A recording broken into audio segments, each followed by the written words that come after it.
Assalamualaikum warahmatullahi wabarakatuh. Kawan-kawan semua, jom kita dengar tazkirah. Diriwayatkan oleh satu sahabat Nabi SAW, nama dia Abu Hurairah radhiyallahu anhu. Kata dia, ditanya orang kepada Nabi SAW daripada sifat yang boleh memasukkan orang ke dalam syurga. Bila didengar Nabi SAW pertanyaan sahabat itu, maka jawab Nabi, faqala taqwallah wa husnul khuluq. Satu orang mai tanya Nabi, ya Rasulullah, apakah perangai yang baik yang patut ada kat kita? Nabi jawab apa? Taqwallah. Yang pertama, kita ada takut pada Allah. Bila dia ada takut, dia tak buat benda tak elok. Yang kedua, wa husnul khuluq. Perangai biarlah elok. Yakni tidak pemarah, tidak langgang laku, tidaklah tak senonoh rupa, bahkan mulut manis, lemah lembut, tidak pencabul dan tidak pencarut. Tu yang kata orang bagus. Jumpa orang senyum, mulut bercakap ni, kita ada pilihan untuk bercakap tak elok ataupun bercakap elok. Dia pilih untuk cakap elok. Kita boleh, kita nak pilih untuk cakap cara kasar maki hamun boleh, tapi kita tak pilih yang tu, kita pilih cakap elok. Itu orang akhlak baik. Dan dia tidak menjadi seorang pemaki dan pelaknat dan tidak perongos dan lainnya. Itu orang baik. Dia boleh kontrol benda ni. Dia tercakap tak elok, astagfirullahalazim. Duk saat lagi dia pergi balik kat bini dia. Dia kata, abang minta maaf lah tadi, abang tak boleh kawal perasaan, abang minta maaf. Bini pun okey. Ni dah tersasul, dah tersilap. Duk pedarah tu. Nama kata aku nak mengaku salah, jangan panggil aku Samsuri. Habis Bila dia main lagu tu kacau. Nak suruh aku minta maaf, nama kata Samsuri, tak akan minta maaf. Oh, kacau. Muslimin dan muslimat yang dirahmati Allah sekalian. Sambung hadis tu, wasu'ila an aktsari ma yudkhilun nasa an-nar faqala al-famu wal farj. Maksudnya, dan ditanya orang kepada Nabi SAW daripada kebanyakan sifat yang boleh menyebabkan satu orang masuk neraka. Tadi tanya apa perangai yang boleh masuk syurga. Nabi kata taqwallah wa husnul khuluq. Tanya pula apa benda yang kalau ada dalam diri kita, kita mudah pergi ke neraka. Jawab Nabi SAW dua benda. Yang pertama, al-fam, mulut ni boleh menyebabkan kita ke neraka. Cakap benda yang merobek akidah. Bila bercakap ni, robek akidah kita. Piduk komen pasal Quran, piduk kondem hadis Nabi, piduk kata dekat hukum Islam, ni semua menjahanam akidah kita. Wal farj, dan juga kemaluan, boleh menjadi punca kepada rosak manusia sehingga terhumban ke neraka. Masalah mulut dan faraj itu banyak orang masuk ke neraka, dia kata. Demikianlah tersebut di dalam hadis tadi. Maka sebab pun mulut boleh menjadi sebab kepada banyak orang masuk ke neraka, kerana dia menuturkan kalimah kufur. Dia bercakap tu mudah aja, terbit di mulut ni macam tak ada apa-apa aja. Rupanya merosakkan akidah. Saya memberi jaminan, selagi mana saya berkuasa, saya tidak akan membenarkan hudud dilaksanakan. Habislah cakap lagu tu, kesian lah. Siapa ada kot tepi, kena pergi pegang dia, suruh dia duduk, suruh dia istighfar, suruh dia mengucap balik. Jangan cakap lagu tu. Takut tuan-tuan ni dalam kehangatan berpolitik ni, takut terbabas. Jangan sampai kita biar lidah kita ni tertutur kalimah kufur. Seperti dikatanya, mana ada neraka? Dia main macam tu.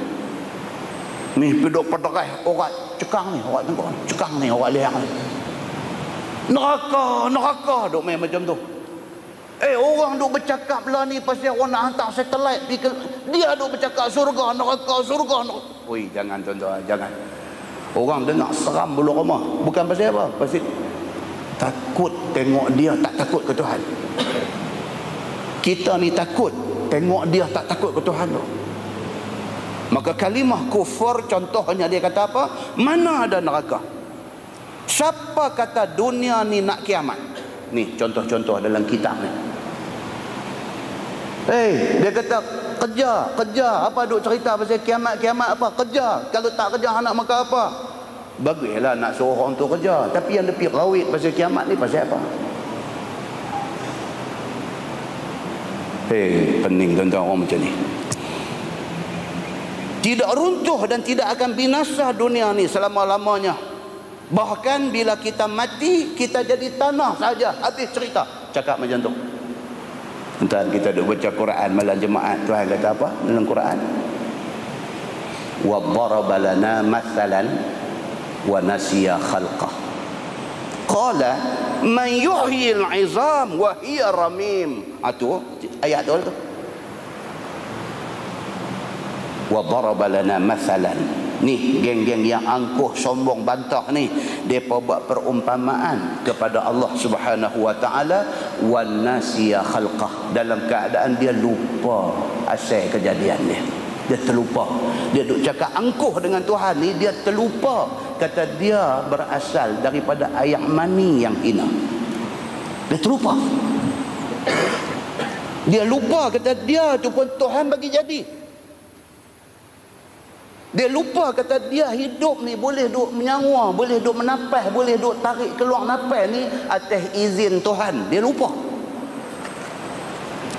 Dia lupa kata selera dia, bila orang jamu makan dia mai selera nak makan, selera tu Tuhan bagi. Dia lupa semua benda ni. Dia kata dekat Tuhan, wa daraba lana mathalan, dan dia buat perumpamaan kepada kami. Tuhan kata wa nasiya khalqah, dia lupa asal kejadian dia. Qala, kata dia kepada Tuhan, man yuhyil 'izam wa hiya ramim, siapa yang boleh bagi hidup balik tulang apabila tulang itu sudah reput?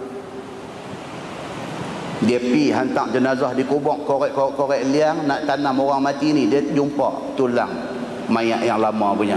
Dia tengok, dia kata, hang tengok, yang mereka duk cerita kata orang mati nak hidup balik tu dia tulang berkenjah lagu tu, nak hidup macam mana? Dia kata duk ada atas kubur duk cakap lagu tu. Tuan-tuan, dengar orang jahil tak reti agama ni, lebih teruk pada tu dia boleh cakap. Maka dibawa contoh oleh Syekh Idris Al-Marbawi ni, orang macam ni. Dia kata kita mati-mati habis cerita kata nak hidup balik, nak bangkit, yang kata padang mahsyar, yang kata nak timbang amalan, yang kata titian sirat, yang kata syurga neraka ni semua merepek. Dia kata, dia bercakap macam tu. Itulah yang dikatakan cakap kufur. Mana ada akhirat, dia kata, dan sebagainya. Dan itulah yang dikatakan cakap dengan kalimah kufur. Dan pula mulutnya menuturkan saksi bohong, ataupun dia tampil ke mahkamah menjadi saksi palsu. Dia tak tengok pun benda tu, dia tak tahu pun benda tu. Orang mai bagi kedai 10,000, hampir mahkamah, hang kata lagu ni.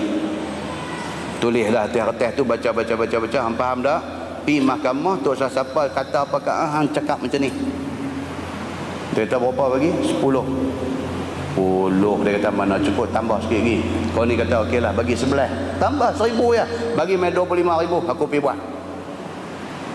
Ambil 25,000, pergi mahkamah, pergi duk cerita kata betul saya ada di sana, saya tengok, biji mata saya ni tengok dia buat benda ni. Padahal dia menjadi saksi palsu. Ini juga boleh menyebabkan dia terhumban ke neraka kerana al-fam, kerana mulut. Dan mulutnya yang minum arak, dan mulutnya mengumpat dan maki, dan mulutnya melaknat, mencabul, mencarut dan sebagainya, maka semua itu berdosa, dan dosa itu memasukkan dia ke neraka. Adapun faraj, maka ialah yang menyempurnakan zina, sama ada laki-laki ataupun perempuan. Itu dia. Kan dalam hadis Abu Hurairah, dia kata anin Nabi sallallahu alaihi wasallam, qal kutiba ala bani adam nasibuhu minaz zina mudrikun zalika la mahalah. Nabi kata fal ainan zinahuman nazar wal uzunan zinahuma istima' wal lisan zinahul kalam wal yad zinahal batsh wal rijl zinahal khuta wal qalb yahwi wa yatamanna wa yusaddiqu dhalika al farj wa yukazzibu atau kama qal, hadis sahih riwayat Imam Muslim. Nabi kata apa? Nabi kata dah ditulis dah ke atas setiap manusia ini bahagian daripada zina. Mudrikun zalika la mahalah. Nabi kata benda ni kadang-kadang tak boleh elak. Apa dia? Fal ainan zinahuman nazar. Biji mata Tuhan bagi kat kita dua. Mata itu dianggap berzina apabila tengok benda tak elok. Masjid main duk download gambar blue daripada internet. Oh, pengotak semua. Jangan macam tu tuan-tuan, jangan. Maka Nabi SAW kata ainani, yang kata dua biji mata ni zinahuman nazar. Tengok benda tak elok, berzina kita ni. Zina mata dia panggil. Wal uzunani zinahumal istima'. Telinga, zina dia ialah mendengar. Dia dengar benda-benda yang boleh nak bawa kita kepada buat benda dosa. Wal lisan zinahul kalam. Nabi kata lidah ni zina dia bercakap. Bini ada dah duk main telefon dengan perempuan lain, duk bercakap lucah-lucah. Oh, tuan-tuan tahu tak kita duduk dalam masyarakat lah ni, masyarakat ancok lebok. Suami tidak setia kepada isteri, isteri curang dengan suami. Ramai duk ada hari ni. Pergi kerja, laki keluar, bini keluar. Tengah hari sekali lagi, bini boleh pergi lunch dengan boyfriend dia. Kuala Lumpur banyak. Keluar satu kereta dengan suami, suami pergi drop bini dia dekat office, suami pergi kerja. Sekali lagi lunch time, sekali lagi masa makan tengah hari, sekali lagi bini keluar dengan boyfriend, makan dan sewa hotel 1 jam. Wal'iyazubillah. Masyarakat ni, masyarakat yang kita duduk hari ini ni, sudah ada yang berkelakuan begitu. Dia mula dengan apa? Ni, dengan hak Nabi duk habaq ni, dalam hadis sahih Muslim ni, hak Nabi duk habaq ni. Manusia ni ada bahagian dia daripada nak pergi jadi zina betul ya ni. Macam mana? Start dengan biji mata. Umur kita ni dah tua-tua ni, tak mau dah benda-benda macam ni. Mata ni biar duk tengok Quran, hadis, baca kitab, buku yang berfaedah. Itu yang patut kita buat pada umur kita ni. Telinga biarlah banyak dengar Quran, dengar kuliah agama, macam tu. Naik kereta, pap dengar Sudais punya bacaan, pap dengar Mishari Al-Afashi punya bacaan, pap dengar Al-Ghamidi punya bacaan, macam tu.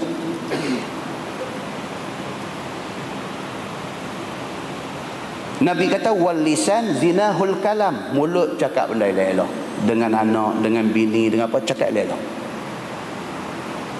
Tak mau dah ni cerita girlfriend ni, cerita bini umur dah 40 nak pergi ada boyfriend lain ni apa ni, semua tak mau dah. Itu bukan kerja orang umur kita.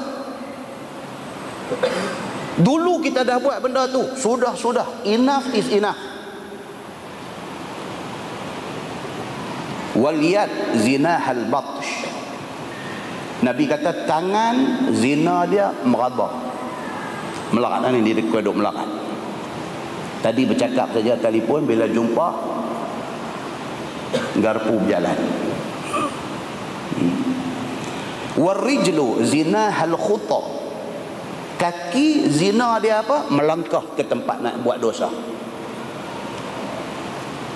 Wal qalb yahwi wa yatamanna. Apabila kita duk layan, mata duk tengok benda tak elok, telinga duk dengar benda tak elok, mulut duk bercakap benda tak elok, kaki kita langkah pergi ke tempat yang tak elok, hati sudah pasang angan-angan.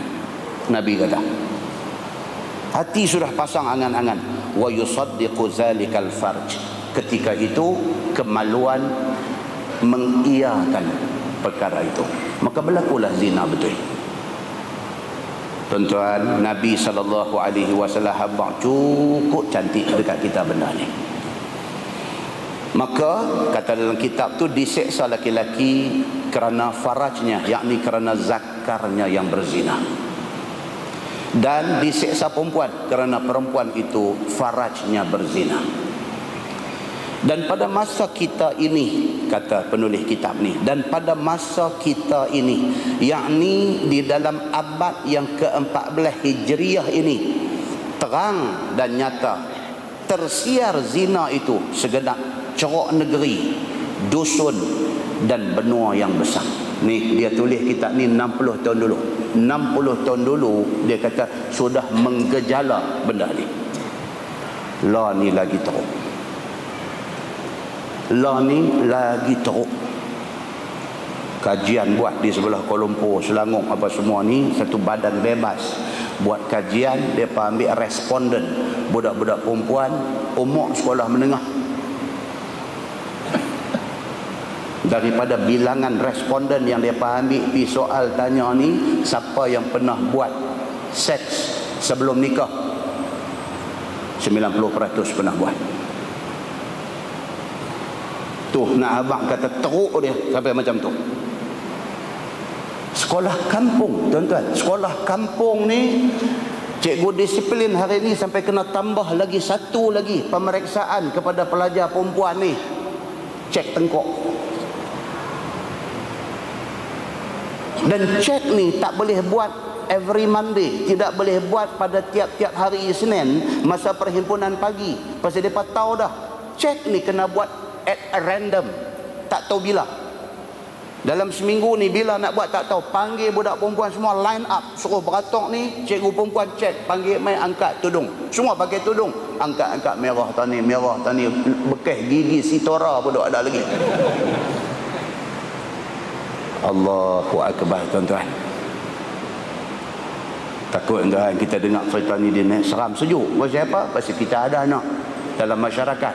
Pasal satu hari esok kita ada cucu dalam masyarakat. Kita nak pergi ke mana? Kita duduk dalam masyarakat ni.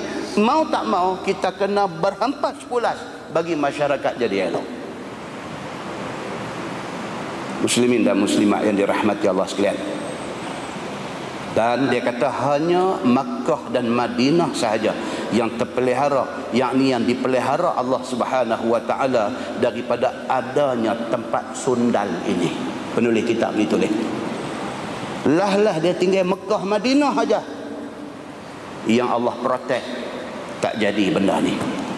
Maka betapalah tidak banyak masuk manusia ke dalam neraka dengan kerana faraj itu, manakala telah tersiar zina itu segala alam.